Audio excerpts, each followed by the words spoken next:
Hello guys! Magluluto tayo ng ginataang gulay, kalabasa, okra at talong.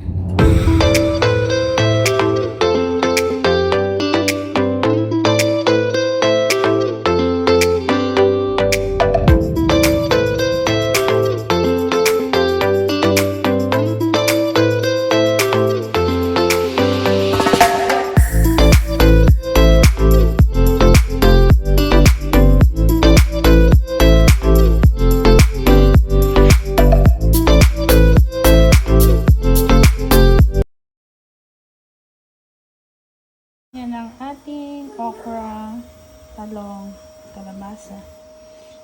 Gagataan natin yan guys. Okra nila rito. Frozen yung okra nila rito. Yan, ganyan.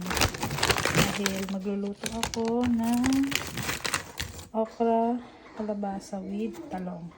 Gagataan ko na lang ito guys. Yan yung okra. Frozen guys. Yan siya.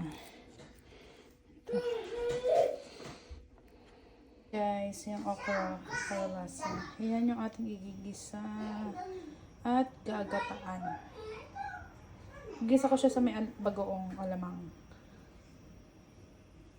And guys, pakulan muna natin yung ating sahog. Gagamitin natin alamang guys. Bagoong alamang. Dinagdag si bawang. Sunod na natin agad yung sibuyas.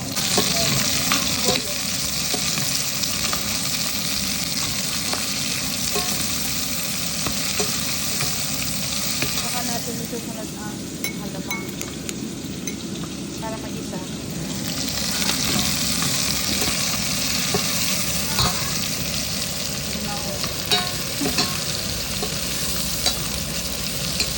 Isa pa natin.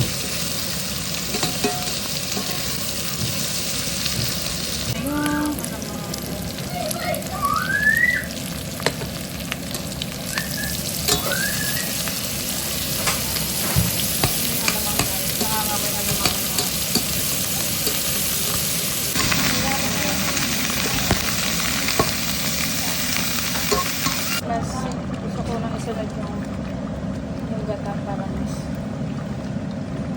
Kasi yung ibang gulay, madali na lang maluto eh.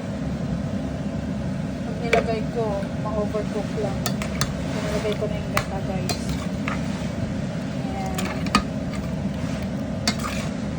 Para sabay maluto.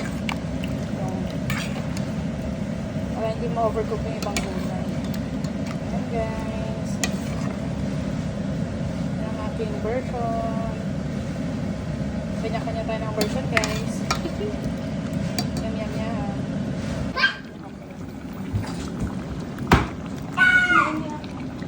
Okay na. Mami!